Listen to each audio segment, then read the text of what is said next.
ನಮಸ್ಕಾರ. GTV news ಕನ್ನಡಕ್ಕೆ ಸ್ವಾಗತ. ನಾನು ನಿಮ್ಮ ವೆಂಕಟೇಶ್. ಮಾಗಡಿ ಪಟ್ಟಣದ ಪರಿವೀಕ್ಷಣಾ ಮಂದಿರದಲ್ಲಿ ಮಾಗಡಿ ತಾಲೂಕಿನ ಮಾದಿಗ ಸಮುದಾಯದ ಮುಖಂಡರುಗಳು ಸಭೆಯನ್ನು ನಡೆಸಿ ಮೈಸೂರಿನಲ್ಲಿ ಸ್ವಾಮೀಜಿಗಳು ಒಳ ಮೀಸಲಾತಿ ಕರಡನ್ನು ಸುಟ್ಟಿರುವುದಕ್ಕೆ ಸ್ವಾಮೀಜಿಗಳ ವಿರುದ್ಧ ಕೆಂಡಾಮಂಡಲವಾದರು. ಈ ಸಭೆಯಲ್ಲಿ ಮಾದಿಗ ಸಮುದಾಯದ ಮುಖಂಡರುಗಳಾದ ರಂಗಹನುಮಯ್ಯ, ನರಸಿಂಹಮೂರ್ತಿ, ಜಯರಾಮಯ್ಯ, ಕಲ್ಕೆರೆ ಶಿವಣ್ಣ, ದೊಡ್ಡಿ ಲಕ್ಷ್ಮಣ್, ತಟ್ವಾಳ್ ಪ್ರಕಾಶ್, ಶಿವಲಿಂಗಯ್ಯ, ರವಿಕುಮಾರ್, ಮುನಿರಾಜು, ಗಂಗಹನುಮಯ್ಯ, ದೊಡ್ಡಯ್ಯ, ಮುರಳೀಧರ್, ರಮೇಶ್, ಆನಂದ್, ಶ್ರೀನಿವಾಸ್ ಹಾಗೂ ಮಾದಿಗ ಮೀಸಲಾತಿ ಹೋರಾಟ ಸಮಿತಿಯ ಸದಸ್ಯರುಗಳು ಭಾಗವಹಿಸಿದ್ದರು. ಒಳ ಮೀಸಲಾತಿ ವರ್ಗೀಕರಣ ಆಗಿದೆ. ಸರ್ಕಾರಕ್ಕೆ ಒಂದು ವರ್ಗೀಕರಣದ ಕರಡನ್ನು ನಾಗಮೋಹನ್ ದಾಸ್ ಸಾಹೇಬರು ನಿವೃತ್ತ ಜಡ್ಜ್ಗಳು ಸರ್ಕಾರಕ್ಕೆ ಒಪ್ಪಿಸಿದ್ದಾರೆ. ಅದರ ರೇಷಿಯೋ 6 ಮತ್ತು 5 ಮಾದಿಗರಿಗೆ ಸಂಖ್ಯೆಗೆ ಅನುಗುಣವಾಗಿ ಒಂದು 6% ಮಾದಿಗರಿಗೆ, 5% ನಮ್ಮ ವಲಯ ಚಲವಾದಿಗಳಿಗಿಂತ ಘೋಷಣೆ ಮಾಡಿದ್ದಾರೆ ಅಂತ ಅದರೊಳಗೆ ಅಡಕಬಾರದು. ಘೋಷಣೆ ಮಾಡೋದು ತಿರುವಂತಗಳು ಸರ್ಕಾರದಲ್ಲಿ ಇದೆ. ಈ ವಿಚಾರ ಈಚೆ ಬಂದ ಮೇಲೆ ಕೆಲವರಿಗೆ ನಮ್ಮ ಬಗ್ಗೆ ಅಸಮಾಧಾನದಿಂದ ಆ ಒಂದು ಕರಡು ಸಮಿತಿಯ ವರದಿಯ ಬಗ್ಗೆ ವಿರೋಧ ಮಾಡ್ತಾ ನಮ್ಮ ಮೈಸೂರಿನ ಜ್ಞಾನಪ್ರಕಾಶ ಸ್ವಾಮೀಜಿಯವರು ತುಂಬ ಅಸೂಯೆಪಟ್ಟು ದ್ವೇಷ ಮನೋಭಾವದಿಂದ ಕರಡನ್ನು ಸುಟ್ಟಾಕಿರೋದು ಖಂಡನೀಯ. ಒಪ್ಕೊಳ್ಳೋಕ್ಕೆ ನಾವು ತಯಾರಿಲ್ಲ. ಸ್ವಾಮೀಜಿ ಆಗಲಿ, ನಾನೇ ಆಗಲಿ, ಇನ್ನೊಂದು ಜನಾಂಗದ ಬಗ್ಗೆ ನಾವು ಮಾತಾಡೋಕೆ ಹಕ್ಕಿಲ್ಲ ನನಗೆ. ಇನ್ನೊಂದು ಧರ್ಮದ ಬಗ್ಗೆ ವಿರೋಧ ಮಾಡೋಕ್ಕೆ ಹಕ್ಕಿಲ್ಲ ನನಗೆ. ನನ್ನ ಧರ್ಮವನ್ನು ನನ್ನನ್ನು ಪ್ರತಿಪಾದನೆ ಮಾಡ್ಕೊಳ್ಳೋಕ್ಕೆ ಅವಕಾಶ ಇದೆ ಪ್ರಜಾಪ್ರಭುತ್ವದಲ್ಲಿ. ಪೂಜ್ಯ ಪರಮ ಸ್ವಾಮೀಜಿಗಳು ಅವ್ರ ಬಗ್ಗೆ ಅಪಾರ ಗೌರವ ಇದೆ ನಮಗೆ ಗೊತ್ತಿದೆ. ಗುರು ಮತ್ತು ಗರ ಅಂತ ಹೇಳಿದೆ. ಗಾಕ್ಕೆ ಕೊಂಬು ಕೊಟ್ಟರೆ ಗುರು ಆಯ್ತಾರೆ, ರೂ ತೆಗೆದುಬಿಟ್ರೆ ಕೊಂಬು ತೆಗೆದುಬಿಟ್ರೆ ಗರ ಆಯ್ತದೆ. ಆ ಗರ ಪಡೆದ ಸ್ವಾಮೀಜಿಯವರು ಈ ಒಂದು ಅಸಮಾಧಾನ ವ್ಯಕ್ತಪಡಿಸೋದು ಖಂಡನೀಯ. ಸ್ವಾಮೀಜಿ ಬಿಟ್ಬಿಟ್ಟು ವೇಷ ಬಿಟ್ಟಾಕ್ಬಿಟ್ಟು ಹೋರಾಟಕ್ಕೆ ಬರಲಿ ಸ್ವಾಗತಿಸ್ತೀವಿ. ವೇಷ ಹಾಕ್ಕೊಂಡು ಗುರು ದೀಕ್ಷೆ ಪಡ್ಕೊಂಡು ಕಾವಿ ಬಟ್ಟೆ ತಗೊಂಡು ಅವರು ಆ ರೀತಿಯಾದಂಥ ಸುಟ್ಟಾಕಿರೋದು ಈ ನಾಡಿಗೆ ಬಹುಜನರ ಬದುಕನ್ನು ಹಾಳು ಮಾಡಲಿಕ್ಕೆ ಕೊಟ್ಟಂಥ ಸ್ವಾಮೀಜಿಗೆ ನಮಗೆ ಧಿಕ್ಕಾರ ನಾವು ಒಪ್ಕೊಳ್ಳೋಣ. ಆ ಕಾರಣಕ್ಕೆ ನಾವು ಈ ಒಂದು ಸಾಂಕೇತಿಕವಾದಂಥ ಸಭೆ ನಡೆದು ನಾವು ಉಗ್ರವಾದ ಪ್ರತಿಭಟನೆಯನ್ನು ಎಲ್ಲಿ ಮಾಡಬೇಕು ಅಂತ ತೀರ್ಮಾನ ತಗೋತೀವಿ. ಇದಕ್ಕೆ ನಮ್ಮ ತಾಲೂಕಿನ ಎಲ್ಲ ಮುಖಂಡರುಗಳು ಎಲ್ಲ ಕಟ್ಟಾಡಗಳು ಬಂದಿರತಕ್ಕಂಥವ್ರು. ಮೈಸೂರಿಂದ ನಮ್ಮ ಆತ್ಮೀಯ ಸ್ನೇಹಿತರಾದ ರಾಮಕೃಷ್ಣಯ್ಯನವರು, ವೆಂಕಟೇಶ್ ಕತ್ತಿಯವರು, ಅನೇಕ ಜನ ಬಂದಿದ್ದಾರೆ. ಅವರು ಕೂಡ ಈ ಹೋರಾಟವನ್ನು ರೂಪಿಸಲಿಕ್ಕೆ ಇಲ್ಲೆಲ್ಲ ಮುಖಂಡರು ಕೂಡ ಸರಿಸಮಾನವಾದಂಥ ಚಿಂತಕರು, ಹೋರಾಟಗಾರರು. ಇವತ್ತಿನ ಸಭೆ ಎಷ್ಟು ಮುಖ್ಯ ಅಂದರೆ ನಮ್ಮನ್ನು ಯಾರೋ ತೇಜವಧೆ ಮಾಡ್ತಾರೆ ಅಂತ ಇವತ್ತೆಲ್ಲ ಸ್ನೇಹಿತರು, ಶಿವಣ್ಣ ಇರ್ಬೋದು, ಜಯರಾಮ್ ಇರ್ಬೋದು, ಮೂರ್ತಿ ಇರ್ಬೋದು, ಗಂಗಾಧರಯ್ಯ ಪ್ರಕಾಶ್, ಇತರೆ ಎಲ್ಲ ನನ್ನ ಸ್ನೇಹಿತರೆಲ್ಲ ಸೇರಿ ಇವತ್ತೊಂದು ಹೋರಾಟವನ್ನು ಮಾಡಬೇಕು ಅಂತ ಹೇಳಿ ಇಲ್ಲಿ ಸಭೆ ಸೇರಿದ್ದೀವಿ. ಸ್ವಾಮೀಜಿಗೂ ಇದಕ್ಕೂ ಸಂಬಂಧನೇ ಇಲ್ಲ. ಸ್ವಾಮೀಜಿ ಬೇಡ ಅಂದರೆ ಸ್ವಾಮೀಜಿ ಬೇಕಾದ್ರೆ ಹೋರಾಟ ಮಾಡ್ಕೊಂಡು ನಾವೇನು ತಪ್ಪು ಅನ್ನಲ್ಲ. ಆದರೆ ಪ್ರತಿನೇ ಸುಟ್ಟಾಕಿ ಇಡೀ ಜನಾಂಗಕ್ಕೆ, ಇಡೀ ರಾಜ್ಯದ ಜನಾಂಗಕ್ಕೆ, ರಾಷ್ಟ್ರದ ಜನಾಂಗಕ್ಕೆ ಮಾಡತಕ್ಕಂಥದ್ದು ಮಹಾದ್ರೋಹ. ನಾವು ಇದನ್ನು ಒಪ್ಪೋದು ಇಲ್ಲ. ಅವ್ರನ್ನ ಸ್ವಾಮೀಜಿ ಅಂತ ಆ ಸ್ಥಾನದಲ್ಲಿ ಇರ್ತಕ್ಕಂಥವ್ರು ಆ ಕೆಲಸ ಮಾಡಬಾರ್ದಾಗಿತ್ತು. ಅವರ ವಿವೇಚನೆ ಕಳ್ಕೊಂಡು ಮಾಡಿರೋದ್ರಿಂದ ಅವರೇ ಪರಾಮರ್ಶೆ ಮಾಡ್ಕೋಬೇಕು ಅಂತ ನಾನು ಈ ಸಭೆಯಲ್ಲಿ ಅವ್ರಿಗೆ ಗೌರವಯುತವಾಗಿ ಸಲಹೆಯನ್ನು ಕೊಡ್ತೀನಿ. ಈಗ ನಾವು ಸಭೆ ಸೇರಿರ್ತಕ್ಕಂಥ ವಿಚಾರ ಏನಂದರೆ, ಏನು ನಮಗೆ ಜನಾಂಗಕ್ಕೆ ಈ ಅನ್ಯಾಯ ಆಗಿದೆ, ನಾವೇನು ಬದುಕೋದೇ ಬೇಡವಾ? ಈ ರಾಜ್ಯದಲ್ಲಿ ನಾವು ಹೆಚ್ಚಿನ ಸಂಖ್ಯೆಯಲ್ಲಿ ಮಾದಿಗ ಜನಾಂಗರಿದ್ದೀವಿ. ನಮಗಿಂತ ಕಡಿಮೆ ಸಂಖ್ಯೆ ಛಲವಾದಿಗಳಿದ್ದಾರೆ. ಆ ಸಂಖ್ಯೆಗೆ ಅನುಗುಣವಾಗಿ ಅನುಪಾತವನ್ನು ಮಾಡಿ ನಮಗೆ 6%, ಅವರು 5% ಅಂತ ನಾವು ದಾಸ್ ನಿವೃತ್ತ ಜಡ್ಜವರು ವರದಿಯನ್ನು ಸರ್ಕಾರಕ್ಕೆ ಒಪ್ಪಿಸಿದ್ದಾರೆ. ಸರ್ಕಾರದಲ್ಲಿರ್ತಕ್ಕಂಥ ಕೆಲವು ಸ್ವಾರ್ಥಿಗಳು, ಕಿಡಿಗೇಡಿಗಳು ಇದನ್ನು ಸಿದ್ದರಾಮಯ್ಯವರು ಅನೌನ್ಸ್ ಮಾಡಬಾರ್ದು ಅಂತ ತಡೆ ಹೇಳಿದ್ದಾರೆ. ಯಾಕೆಂದರೆ ಅವ್ರಿಗೆ ಹೆಚ್ಚಿನ ಜನಸಂಖ್ಯೆ ಇರ್ತಕ್ಕಂಥ ಮಾದಿಗರ ಓಟ್ ಬೇಕು ಸರ್ಕಾರ ರಚನೆ ಮಾಡಲಿಕ್ಕೆ. ಅವ್ರ ಮಂತ್ರಿಯಾಗಕ್ಕೆ ಓಟ್ ಬೇಕು. ನಮ್ಮೂರಿಂದ ಯಾರು ಮಾಡೋಕ್ಕಾಗಲ್ಲ. ಕರ್ನಾಟಕದಲ್ಲಿ ನಮ್ಮ ಜನಾಂಗ ವಿರುದ್ಧ ಮಾಡಿದ್ರೆ ಯಾವುದೇ ಸರ್ಕಾರ, ಯಾವುದೇ ಪಕ್ಷ ಅಧಿಕಾರಕ್ಕೆ ಬರೋದು ಸಾಧ್ಯವೇ ಇಲ್ಲ. ಯಾಕಂದ್ರೆ ಅದೆಲ್ಲರಿಗೂ ಗೊತ್ತಿರೋ ವಿಚಾರನೇ. ಎಲ್ಲ ರಾಜಕೀಯದವರು ಇವಾಗ ಬ್ಯಾಲೆನ್ಸ್ ಮಾಡ್ತಾರೆ. ಕಾಂಗ್ರೆಸ್ ಇರ್ಬೋದು, BJP ಇರ್ಬೋದು, ದಳ ಇರ್ಬೋದು, CPI ಎಲ್ಲರೂ ಬ್ಯಾಲೆನ್ಸ್ ಮಾಡ್ತಿದ್ದಾರೆ. ಯಾಕೆ? ನಾವೇನು ಅವ್ರಿಗೇನು ಮಾಡಿರ್ತಕ್ಕಂಥ ಮೋಸ ಏನು? ನಾವು ಜನಾಂಗ ಜಾಸ್ತಿ ಆಗಿದ್ದೆ ತಪ್ಪ? ನಾವು ಸ್ವಂತ ರಕ್ತ ವಸ್ತು ಈ ಭೂಮಿಯಲ್ಲಿ ಉತ್ತು ಬಿತ್ತು ಬೆಳೆ ಮಾಡಿ ಈ ರಾಜ್ಯದಲ್ಲಿರ್ತಕ್ಕಂಥ ಬಡವರೆಲ್ಲ ಸೇರಿ ಸರ್ಕಾರವನ್ನು ನಡೆಸ್ತಕ್ಕಂಥ ಮಟ್ಟಿಗೆ ತಂದಿದ್ದೀವಿ. ನಾನಾದರೂ ಈ ಸಂದರ್ಭದಲ್ಲಿ ಹೇಳಿ ನಮ್ಮ ಸ್ನೇಹಿತರಿಗೆ ಮುಖಂಡರಿಗೆಲ್ಲ ಹೇಳೋದು, ಸುಮ್ಮನೆ ಡಮ್ಮಿ ಹೋರಾಟ ಮಾಡೋಕ್ಕೆ ಹೋಗ್ಬೇಡ್ರಿ. ಶತಾಯ ಗತಾಯ ಇದಾಗೋವರೆಗೂ ನಮ್ಮ ಥರನೇ ಇಡೀ ತಾಲೂಕಲ್ಲ, ಜಿಲ್ಲೆಯಲ್ಲ, ಕರ್ನಾಟಕ ರಾಜ್ಯದಲ್ಲೇ ಈ ಹೋರಾಟವನ್ನು ಯಶಸ್ವಿ ಮಾಡಬೇಕು. ಒಂದು ವೇಳೆ ಈ ಹೋರಾಟವನ್ನು ಯಶಸ್ವಿಯಾಗಿ ಸರ್ಕಾರ ಸ್ವೀಕರಣೆ ಮಾಡದಿದ್ದರೆ ಮುಂದಿನ ಚುನಾವಣೆಯನ್ನು ಬಹಿಷ್ಕಾರ ಮಾಡಬೇಕು. ಎಲ್ಲ ಜನಾಂಗದವರು ಮುಂದಿನ ಚುನಾವಣೆ ಬಹಿಷ್ಕಾರ ಮಾಡಬೇಕು. ನಾವು ಓಟೇ ಹಾಕ್ಬಾರ್ದು ಯಾರಿಗೂ, ಯಾವ ಪಕ್ಷದವರು ಇರಲಿ. ನಮಗೆ ಜಾತಿಗಿಂತ ಪಕ್ಷ ಮುಖ್ಯ ಅಲ್ಲ, ಮೊದಲು ಜಾತಿ ಮುಖ್ಯ, ವ್ಯಕ್ತಿ ಮುಖ್ಯ, ಅದನಂತರ ಪಕ್ಷ. ನಾವು ಕಟ್ಟಿದ್ರೆ ಪಕ್ಷ, ನಾವು ಕಟ್ಟಿದ್ರೆ ಪಕ್ಷವೇ ಇಲ್ಲ ಅಲ್ಲಿ. ನಾವಿದು ಈ ಮಾಗಡಿ ತಾಲೂಕಲ್ಲಿ ನಾವೆಲ್ಲ 90%, 99% ಕಾಂಗ್ರೆಸ್ಸಲ್ಲೇ ಇದ್ದೀವಿ. ಆದರೆ ನಮಗೆ ಪವರ್ ಸಿಕ್ಕಿರೋದು ಬೆರಳೆಣಿಕೆ ವಸ್ತು. ಆದ್ರೂ ನಾವೇನು ಇವತ್ತಿನ ದಿನ ಸಭೆ ಕೂತ್ಕೊಟ್ಟು ಸುಮ್ಮನೆ ಮಾತಾಡ್ಬಿಟ್ಟು ಎದ್ದೋಗೋಂಥ ಪರಿಸ್ಥಿತಿಗೆ ನಾವು ಬರೋದು ಬೇಡ. ನಾವೆಲ್ಲ ಶತಾಯ ಗತಾಯ ಕೆಲಸ ಮಾಡಬೇಕು, ಹೋರಾಟ ಮಾಡಬೇಕು, ಹಗಲು ರಾತ್ರಿ. ನಾವು ಹಿಂದೆ ಯಾಕೆಂದರೆ ಇಲ್ಲಿರ್ತಕ್ಕಂಥವ್ರೆಲ್ಲ ಹೋರಾಟ ಮನೋಭಾವನೆ ಇರೋರು, ಹೋರಾಟ ಮಾಡಿರೋರು, ಹೋರಾಟ ಸಕ್ಸಸ್ ಆಗಿರೋದೇ ಇರೋದು. ಯಾಕೆಂದರೆ ಬೇರೆ ಯಾರು ಡಮ್ಮಿ ಅಲ್ಲ. ಅವ್ರು ಹೇಳೋದು ಬಂದರು ಕಾಟಾಚಾರಕ್ಕೆ ಬಂದು ಕಾಟಾಚಾರಕ್ಕೆ ಹೋದೋ ಅನ್ನೋ ಜನಾಂಗದ ಲೀಡರ್ ಅಲ್ಲ.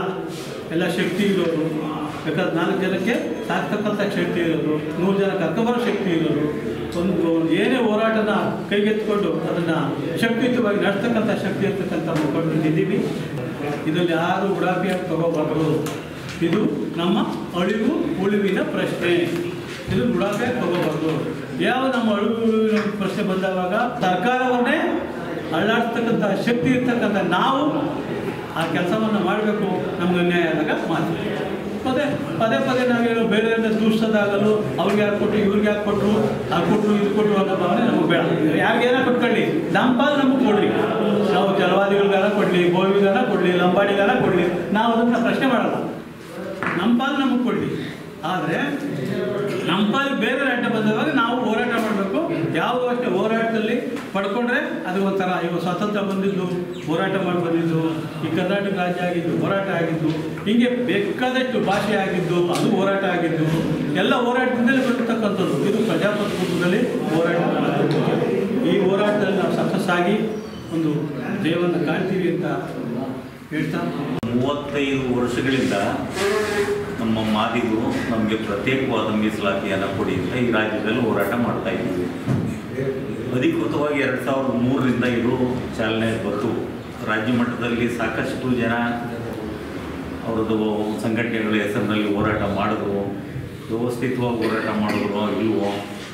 ಆದರೂ ಒಂದು ಹಂತಕ್ಕೆ ಬಂದು SM ಕೃಷ್ಣ ಅವ್ರ ಕಾಲದಲ್ಲಿ ಇದೊಂದು ಸಮಿತಿ ರಚನೆ ಆಗಬೇಕು, ಈ ಆಯೋಗ ರಚನೆ ಮಾಡಿ ಇವ್ರಿಗೇನು ಅನ್ಯಾಯ ಆಗದೆ ಮಾದಿಗರಿಗೆ ಅವ್ರಿಗೆ ನ್ಯಾಯ ಕೊಡಬೇಕು ಅಂತಕ್ಕಂಥ ಕೂಗು ಹೇಳಿದ್ರು. ಧರ್ಮಸಿಂಗ್ ಅವರು ಮುಖ್ಯಮಂತ್ರಿಗಳಾಗಿದ್ದ ಕಾಲದಲ್ಲಿ ಒಂದು ಆಯೋಗವನ್ನು ರಚನೆ ಮಾಡಿ ಅದಕ್ಕೆ NY ಹನುಮಂತಪ್ಪ ಅನ್ನೋರನ್ನ ಆಯೋಗದ ಅಧ್ಯಕ್ಷರು ಮಾಡಿದ್ರು. ಅವರು ಚುನಾವಣೆಯನ್ನು ಸ್ಪರ್ಧೆ ಮಾಡ್ತಾ ಇರೋದ್ರಿಂದ ಅವ್ರು ರಾಜೀನಾಮೆ ಕೊಟ್ಟರು. ಅದಾದಮೇಲೆ ಗೋಪಾಲಕೃಷ್ಣ ಅನ್ನೋರನ್ನ ಮಾಡಿದ್ರು ನ್ಯಾಯಮೂರ್ತಿಗಳು, ಅವರು ಕೂಡ ರಾಜೀನಾಮೆ ಕೊಟ್ಟರು. ಅದಾದಮೇಲೆ H. ಸದಾಶಿವ ಅನ್ನೋರನ್ನ ಈ ಆಯೋಗದ ಅಧ್ಯಕ್ಷರು ಮಾಡಿದ್ರು. ಸುಮಾರು 6 ವರ್ಷಗಳ ಕಾಲ ಅವರು ಇಡೀ ರಾಜ್ಯದಲ್ಲಿ ಅಧ್ಯಯನ ಮಾಡಿ, ನಾವು ಹೋರಾಟ ಮಾಡಿದವರು ಮಾದಿಗರೇ, 100 ಜಾತಿ ಮಾದಿಗರು ಈ ಪರಿಸ್ಥಿತಿ ಜಾತಿನಲ್ಲಿದೆ. ಮಾನ್ಯ ದೇವರಾಜ ಅರಸವರು ಮುಖ್ಯಮಂತ್ರಿಗಳಾಗಿದ್ದಂಥ ಕಾಲದಲ್ಲಿ ಮಂಡಲ್ ಸಮಿತಿ ವೆಂಕಟಸ್ವಾಮಿ ಆಯೋಗವನ್ನು ರಚನೆ ಮಾಡಿ ಇವತ್ತು ಈ ದೇಶದಲ್ಲಿ ಗೋವಿಗಳಿಗೆ ಇನ್ನೂ ಮೀಸಲಾತಿಯನ್ನು ಕೊಟ್ಟಿಲ್ಲ. ಲಂಬಾಣಿಗಳಿಗೆ ಈ ದೇಶದ ಯಾವ ರಾಜ್ಯದಲ್ಲೂ ಮೀಸಲಾತಿಯನ್ನು ಕೊಟ್ಟಿಲ್ಲ. ಈ ರಾಜ್ಯದಲ್ಲಿ ಮಾನ್ಯ ದೇವರಾಜ ಅರಸವರು ಈ ಜನಾಂಗಕ್ಕೆ ಮೀಸಲಾತಿಯನ್ನು ಕೊಟ್ಟರು. ದೇವರಾಜ ಅರಸು ಮುಖ್ಯಮಂತ್ರಿ ಆಗೋದಕ್ಕೆ ಮೊದಲು ನಮ್ಮ ವಲಯ ಮಾದಿಗ ಈ 2 ಜನಾಂಗಕ್ಕೆ ಮಾತ್ರ ಮೀಸಲಾತಿ ಇತ್ತು. ಅವತ್ತು 7ನೇ ಕ್ಲಾಸ್ ಪಾಸ್ ಆಗಿದ್ದರೆ ಅಥವಾ ಈ SLC ಫೇಲ್ ಆಗಿದ್ರು ಉದ್ಯೋಗ ಸಿಗುವಂಥ ವ್ಯವಸ್ಥೆ ಈ ರಾಜ್ಯದಲ್ಲಿ. ಈ ರಾಜ್ಯದಲ್ಲಿ ಮಾದಿಗರು ಉತ್ತರ ಕರ್ನಾಟಕದಲ್ಲಿ ಸಾಕಷ್ಟು ಜನಸಂಖ್ಯೆಯಲ್ಲಿ ನಮ್ಮ ಮಾದಿಗರಿದ್ದೀವಿ. ಇವತ್ತು ಸ್ವತಂತ್ರ ಬಂದ ನಂತರ ನಾವು 12 ಜನ ನಮ್ಮ ಜನಾಂಗದವರು ಮಾದಿಗರು ಶಾಸಕರಾಯ್ತಾ ಇದ್ರು. ಇವತ್ತು ನಮ್ಮ ಜನಸಂಖ್ಯೆ 6ಕ್ಕೆ ಬಂದು ನಿಂತಿದೆ. ಇವತ್ತು ವಾಲ್ಮೀಕಿ ಜನಾಂಗ ಅವರು ST ಅವರು 22 ಜನ ಇವತ್ತು ಶಾಸಕರಾಗವ್ರೆ ಈ ರಾಜ್ಯದಲ್ಲಿ. ಛಲವಾದಿಗಳು 9 ಜನ ಇವತ್ತು ಶಾಸಕರಾಗವ್ರೆ. ಈ ಮೀಸಲಾತಿ ನಮಗಿದೆಯಲ್ಲ, ನಮ್ಮವ್ರು ಯಾಕೆ ಆಗಲಿಲ್ಲ? ಈ ಮೀಸಲಾತಿನಲ್ಲಿ ನಮಗೆ ಸಾಕಷ್ಟು ಅನ್ಯಾಯ ಆಗಿದೆ. ಈ ಮೀಸಲಾತಿನಲ್ಲಿ ನಮಗೆ ವರ್ಗೀಕರಣ ಮಾಡಿ ನಮಗೆ ಸಪ್ರೇಟ್ ಕೊಡಿ ನಮ್ಮ ಕೂಗು. ಇವತ್ತು ಛಲವಾದಿಗಳು ಮಾಡಲಿಲ್ಲ, ಗೋವಿ ಮಾಡಲಿಲ್ಲ, ಲಂಬಾಣಿ ಮಾಡಲಿಲ್ಲ. ನಮಗೆ ಸದಾಶಿವ ಆಯೋಗ ರಚನೆಯಾಗಿ ನಮಗೊಂದು ವರದಿ ಕೊಟ್ಟರು, ಮಾದಿಗರಿಗೆ 6% ಮೀಸಲಾತಿ ಕೊಡಬೇಕು ಅಂತ. ಇದನ್ನು ಸಹಿಸ್ಕೊಳ್ಳೋಕ್ಕಾಗಲಿಲ್ಲ ಛಲವಾದಿಗಳಿಗೆ. ಈ ಸೌಲಭ್ಯ ಬೇಕು ಅಂತ ನಾವು ಕೇಳಿದ್ವಲ್ಲ, ಸದಾಶಿವ ಆಯೋಗದ ವರದಿನೂ ಗೊತ್ತು. ಈ ವರದಿನ ನಾವು ಒಪ್ಪಲ್ಲ ಅಂತ ಛಲವಾದಿಗಳು ಮತ್ತು ಬೋವಿ, ಕೊಲಂಬು ಅಂತೀವಿ. ಕೋ ಅಂತಂದರೆ ಕೊರ್ಮ, ಲಂಬಾಣಿ, ಬೋವಿ ಮತ್ತು ಇವರೆಲ್ಲ ಭಾಳಷ್ಟು ವಿರೋಧ ವ್ಯಕ್ತ ಮಾಡ್ತಾರೆ. ಅದಾದಮೇಲೆ ಇದು ವರದಿನೇ ಸರಿ ಇಲ್ಲ ಅಂತಾರೆ. BJP ಸರ್ಕಾರದಲ್ಲಿ ಈ ವರದಿ ಸರಿ ಇಲ್ಲ, ಅದು ಪುನಃ ಪರಿಶೀಲನೆ ಮಾಡಬೇಕು ಅಂತ ಮಾಧುಸ್ವಾಮಿ ಆಯೋಗ ರಚನೆ ಮಾಡ್ತಾರೆ. ಮಾಧುಸ್ವಾಮಿ ಅವರು ಕೂಡ ಅವರು ಒಂದು ಈ ಸದಾಶಿವ ಆಯೋಗದ ವರದಿನ ಪುನಃ ಪರಿಶೀಲನೆ ಮಾಡಿ ಇವರು ಮಾಡಿರೋದು ಸರಿ ಅಂತ ಅವರು ವರದಿ ಕೊಡ್ತಾರೆ. ಮಾದಿಗರು ಜನಸಂಖ್ಯೆ ಜಾಸ್ತಿ ಇದ್ದಾರೆ, ಅವ್ರಿಗೆ 6% ಕೊಡಬೇಕು ಅಂತ. ಇದು ಕೇಂದ್ರ ಸರ್ಕಾರದ ಅನುಮತಿ ಬೇಕು ಅಂತ ಅದನ್ನು ತಡೆ ಹಿಡಿತಾರೆ. ಕೇಂದ್ರ ಸರ್ಕಾರ ಮತ್ತು ಈ ರಾಜ್ಯ ಸರ್ಕಾರಗಳ ವಿರುದ್ಧ ಮಂದಕೃಷ್ಣ ಮಾದಿಗವರು ಸುಪ್ರೀಂ ಕೋರ್ಟ್ನಲ್ಲಿ ಒಂದು ರಿಟ್ಟನ್ನು ಸಲ್ಲಿಸ್ತಾರೆ. ಆ ಸುಪ್ರೀಂ ಕೋರ್ಟ್ ಒಂದು ತೀರ್ಮಾನ ಕೊಡ್ತದೆ. 341 ಈ ಕಲಂ ಇದೆ, ಅದರ ತಿದ್ದುಪಡಿ ಅವಶ್ಯಕತೆ ಇಲ್ಲ. ಆಯಾಯ ರಾಜ್ಯಗಳೇ ಇವರಿಗೆ ಮೀಸಲಾತಿನ ಒಳ ಮೀಸಲಾತಿ ಕೊಡುವಂಥ ಅಧಿಕಾರ ಇದೆ. ಕೇಂದ್ರ ಸರ್ಕಾರಕ್ಕಾಗಲಿ ಸುಪ್ರೀಂ ಕೋರ್ಟ್ಗಾಗಲಿ ಅಧಿಕಾರ ಇಲ್ಲ. ರಾಜ್ಯ ಸರ್ಕಾರಕ್ಕೆ ಸಂಪೂರ್ಣವಾದ ಅಧಿಕಾರ ಇದೆ. ಒಳ ಮೀಸಲಾತಿನ ಇವ್ರು ಕೊಡ್ಬೋದು ಅಂತ ಆಗಸ್ಟ್ 1ನೇ ತಾರೀಕು 2024ರಲ್ಲಿ ಒಂದು ಆದೇಶ ಕೊಡ್ತು.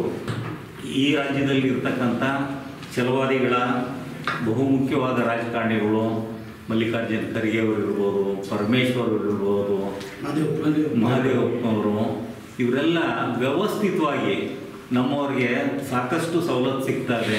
ನಮ್ಮಲ್ಲಿ ವಿದ್ಯಾವಂತರವ್ರೆ, ಬುದ್ಧಿವಂತರಾಗವ್ರೆ, ಯಾವುದೇ ಸರ್ಕಾರಿ ಸೌಲಭ್ಯನ ಕಿತ್ಕೊಳ್ಳೋದು ನಮಗೆ ಗೊತ್ತಿದೆ. ಈ ಒಳ ಮೀಸಲಾತಿ ಆದ್ರೆ ನಮ್ಗೆ ಅನ್ಯಾಯ ಆಯ್ತದೆ, ಇದಾಗೋದು ಬೇಡ ಅಂತ ಸರ್ಕಾರದ ಮೇಲೆ ಸತತವಾಗಿ ಪ್ರಯತ್ನ ಮಾಡಿ ಮುಖ್ಯಮಂತ್ರಿ ಮೇಲೆ ಒತ್ತಡ ತಂದು ಇದು ಜಾರಿ ಮಾಡಬಾರ್ದು ಅಂದರು. ನಮ್ಮವ್ರ ಕೂಗು ನಿಲ್ಲೇ ಇಲ್ಲ, ಅವಿರತವಾಗಿ ಹೋರಾಟ ಮಾಡ್ತಾನೆ ಬಂದರು.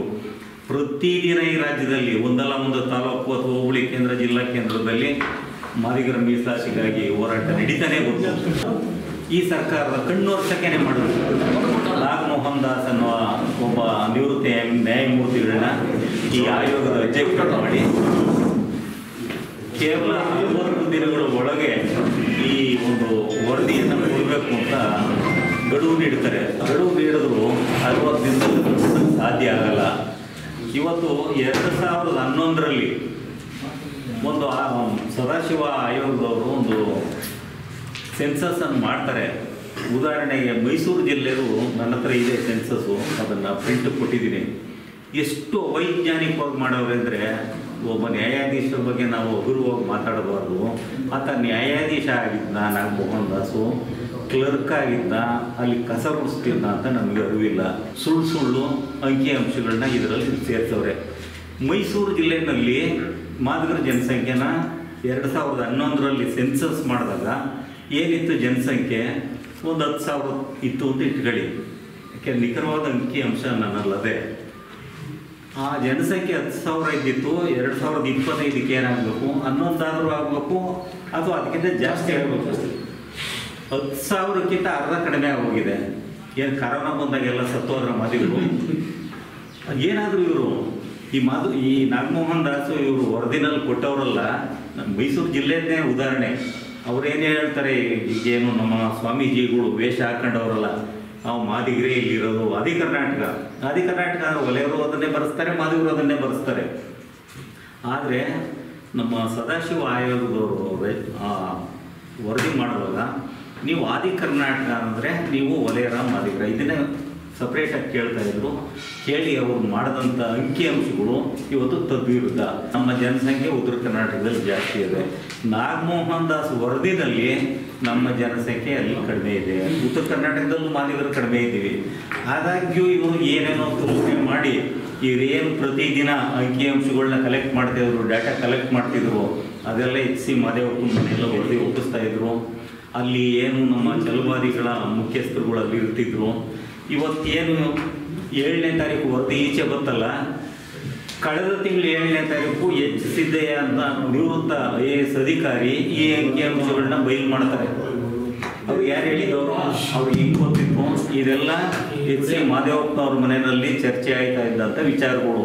ಇಷ್ಟಿಷ್ಟೇ ಆಗಬೇಕು, ಹಿಂಗೆ ಆಗಬೇಕು. ಆದರೂ ಇವರು ಜನಸಂಖ್ಯೆನಲ್ಲೇ ಛಲವಾದಿಗಳನ್ನ ಮುಂದೆ ಮಾಡಬೇಕು, ಮಾದಿಗರನ್ನ ಹಿಂದೆ ಮಾಡಬೇಕು. ಇದು ಮಾಡಿದರೆ ದೊಡ್ಡ ಹೋರಾಟ ಆಗ್ಬೋದು.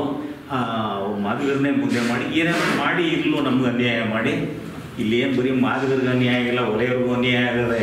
ಏನಾದರೂ ಉಪಯೋಗ ಆಗಿದ್ರೆ ಲಂಬಾಣಿ ಮತ್ತು ಬೋವಿ ಸಮಾಜಕ್ಕಾಗದೆ.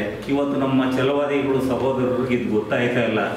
ಮಾದಿಗರಷ್ಟೇ ಹೋರಾಟ ಮಾಡಿದ್ದು, ನಾವೇನು ಒಳ ಮೀಸಲಾತಿ ನಮಗೆ ಬೇಕಾಗಿರಲಿಲ್ಲ, ಅವರು ಬೇಕಾಗಿರಲಿಲ್ಲ, ಅವರೆಲ್ಲ ಪಡ್ಕೊಂಡಿದ್ರು. ನಮಗೆ ಬೇಕಾಗಿರಲ್ಲ, ಅವ್ರು ಹೋರಾಟ ಮಾಡಿತ್ತು. ಅವರು ಹೋರಾಟಗಾರರೇ ಇಲ್ಲ. ಅಂಬೇಡ್ಕರ್ ಅಂದ್ರೆ ಅವ್ರಿಗೆ ಗೊತ್ತೇ ಇಲ್ಲ. ಏನಾದರೂ ಅಂಬೇಡ್ಕರ್ ಬಗ್ಗೆ ಗೌರವ ಇಟ್ಟಿರೋರು ಅಂದರೆ ಛಲವಾದಿಗಳೇ. ಅಂಬೇಡ್ಕರ್ ಫೋಟೋ ಇಟ್ಟಿರೋರು ಛಲವಾದಿಗಳೇ. ಅವನೊಬ್ಬ ನಿನ್ನೆ ಮೈಸೂರಿನಲ್ಲಿ ಮಾಜಿ ಮೇಯರು, ಅವ್ರಿಗೆ ನಾಚಿಕೆ ಆಗಬೇಕು. ಇವತ್ತು ನಾವು ಅಂಬೇಡ್ಕರ್ನಾಗಲಿ ಅಥವಾ ಜಗಜೀವನ್ ರಾಮ್ ಅವ್ರಿಗೆ 2 ಕಣ್ಣು ಅಂತ ನಾವೆಲ್ಲ ಗೌರವಿಸ್ತೀವಿ. ನಾವು ಯಾವುದೇ ಕಾರ್ಯಕ್ರಮ ಮಾಡಿದ್ರು ಬಾಬಾ ಸಾಹೇಬ್ ಅಂಬೇಡ್ಕರ್ ಅವ್ರ ಫೋಟೋ ಇಲ್ಲದೆ ನಾವು ಕಾರ್ಯಕ್ರಮ ಮಾಡಲ್ಲ. ಆದರೆ ಛಲವಾದಿಗಳು ಯಾರಾದರೂ ಆ ಕಾರ್ಯಕ್ರಮದಲ್ಲಿ ಜಗಜೀವನ್ ರಾಮ್ ಅವ್ರ ಫೋಟೋ ಹಾಕಿರೋದು ಇದುವರೆಗೂ ನಾವು ನೋಡಿಲ್ಲ. ಅವ್ರ ಮನೆಯಲ್ಲಿ ಜಗಜೀವನ್ ರಾಮ್ ಫೋಟೋ ಹಾಕಿಲ್ಲ. ನಾವು ಜಗಜೀವನ್ ರಾಮ್ ಅವ್ರನ್ನ ಗೌರವಿಸೋದಕ್ಕಿಂತ ಹೆಚ್ಚಾಗಿ ಬಾಬಾ ಸಾಹೇಬ್ ಅಂಬೇಡ್ಕರ್ ಅವ್ರನ್ನ ಗೌರವಿಸ್ತಾ ಇದ್ದೀವಿ. ಅಲ್ಲೊಬ್ಬ ಜ್ಞಾನಪ್ರಕಾಶ್ ಸ್ವಾಮೀಜಿ ಅಂತ ಅವ್ರನ್ನ ಮಾಗಡಿ ತಾಲೂಕು ಒಂದು 10 ಸಾರಿ ಕರೆಸಿದ್ದೀವಿ. ಅವ್ರಿಗೆ ನಾವು ಹಣನೂ ಕೊಟ್ಟಿದ್ದೀವಿ, ಪಾದ ಪೂಜೆ ಮಾಡಿದ್ದೀವಿ. ನಮ್ಮ ಸಮಾಜದವರು ಅಂದರೆ ಒಲೆಯರ ಮಾದ್ರು ನಾವು ಅಣ್ಣ ತಮ್ಮಂದಿರು. ನಮಗೊಬ್ಬ ಸ್ವಾಮೀಜಿ ವಿದ್ಯಾವಂತ, ಬುದ್ಧಿವಂತ, ಅಂಬೇಡ್ಕರ್ ಅವ್ರ ಬಗ್ಗೆ ವಿಚಾರ ತಿಳ್ಕೊಂಡವ್ರೆ ಅಂತ ನಾವು ಅಷ್ಟೊಂದು ಗೌರವಿಸುವಾಗ ಅವ್ರು ನೋಡಿದ್ರೆ, ನಿನ್ನೆ ಮೈಸೂರಿನಲ್ಲಿ ಅವ್ರು ಮಾಡಿದಂಥ ಭಾಷಣ, ಈ ವರದಿನ ಸುಟ್ಟಾಕ್ತಾರೆ. ಇದು ಅವೈಜ್ಞಾನಿಕವಾದ ವರದಿ. ಮಾದಿಗರಿಗೆ ಕೊಟ್ಟಿರ್ತಕ್ಕಂಥ 6 ಮೀಸಲಾತಿ ಅದು ಸರಿ ಇಲ್ಲ, ಇದು ಅವೈಜ್ಞಾನಿಕ, ಈ ವರದಿನ ಸರ್ಕಾರ ಒಪ್ಪಬಾರದು ಅಂತಕ್ಕಂಥ ಒಂದು ತೀರ್ಮಾನವನ್ನು ಅಲ್ಲಿ ಮಾಡ್ತಾರೆ. ನನಗೆ ಇವತ್ತಿಲ್ಲಿ ಮಾಡ್ತಾ ಇರುವಂಥ ಉದ್ದೇಶ, ನಮ್ಮ ತಾಲೂಕು ಮಾಗಡಿ ತಾಲೂಕಿನಲ್ಲಿ ಜನಸಂಖ್ಯೆ ಮಾದಿಗರು ಜಾಸ್ತಿ ಇದ್ದೀವಿ. ಅಂಕಿಅಂಶಗಳು ಶಿವಣ್ಣಂತ ವಿದ್ಯಾವಂತರನ್ನು ಓದಬೇಕು.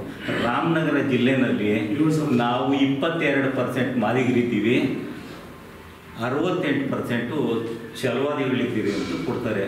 ಇವತ್ತು ರಾಮನಗರ ತಾಲೂಕಿನಲ್ಲಿ ನಾವು ಸರಿಸುಮಾರು ನಾವು 45% ಇದ್ದೀವಿ. ಕನಕಪುರ ತಾಲೂಕಿನಲ್ಲಿ 46% ಮಾದಿಗರಿದ್ದೀವಿ. ಮಾಗಡಿ ತಾಲೂಕಿನಲ್ಲಿ 80% ಮಾದಿಗರಿದ್ದೀವಿ. ರಾಮನಗರ ಜಿಲ್ಲೆಯಲ್ಲಿ 22% ಮಾದಿಗರವ್ರೆ ಅಂತ ಕೊಟ್ಟರೆ ಅವನು ಅದಕ್ಕೆ ನಾನು ಕೇಳಿದ್ದು ಕಸ ಗುಡಿಸ್ತಾ ಇದ್ನ ಅಥವಾ ಅವನು ಏನು ಮಾಡ್ತಾ ಇದ್ದ. ಇವತ್ತು ಡಾಟಾ ಮಾಡಿದ್ರಲ್ಲ, ಎಂಪರಿಕಲ್ ಡಾಟಾ, ಯಾರೋ ಶಾಲಾ ಶಿಕ್ಷಕರು ಬಂದು ಅವರು ಎಲ್ಲ ವಿಡಿಯೋ ರೆಕಾರ್ಡ್ ಮಾಡಿದ್ರು. ಅದನ್ನು ದಯವಿಟ್ಟು ಸಾರ್ವಜನಿಕವಾಗಿ ನಮಗೆ ಕೊಡಿ. ಅವರೇನು ಡಾಟಾ ಕಲೆಕ್ಟ್ ಮಾಡಿದರು ನಿಮ್ಮ ಗಣಿತದಾರರು, ಅದನ್ನು ದಯವಿಟ್ಟು ನಮಗೆ ಕೊಡಿ. ಜಿಲ್ಲಾವಾರು ನಮಗೆ ದಯಮಾಡಿ ಕೊಡಬೇಕು. ನಾಗಮೋಹನ್ ದಾಸರವರು ಇದರಲ್ಲೂ ನೀವು ಅನ್ಯಾಯ ಮಾಡಿದ್ರ, ಆದರೂ ನಮಗೊಂದು % ಜಾಸ್ತಿ ಕೊಟ್ಟಿದ್ದೀರಲ್ಲ, ನಾವು ಸಂತೋಷವಾಗಿ ಸ್ವೀಕಾರ ಮಾಡ್ತಾ ಇದ್ದೀವಿ. ನಮಗೆ ಇವತ್ತು ಮಾದಿಗರಿಗೆ 6% ಅಂದಾಗ ನಮ್ಮ ಮೀಸಲಾತಿ ನಮಗೆ ಸಿಗ್ತದೆ, ಇದರಲ್ಲಿ ಅನ್ಯಾಯ ಆಗಲ್ಲ.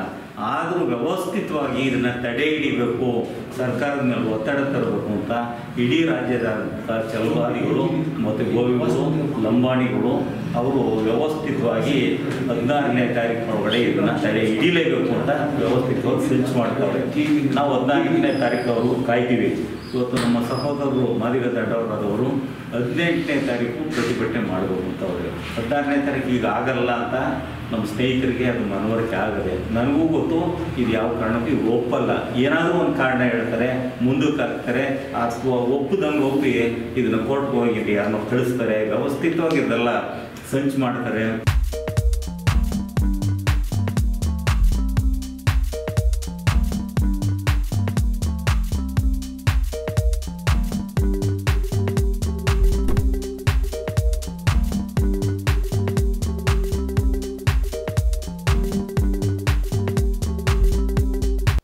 ಇದು ಇವತ್ತಿನ ಮಾಗಡಿಯ ಸುದ್ದಿ ಸಮಾಚಾರ.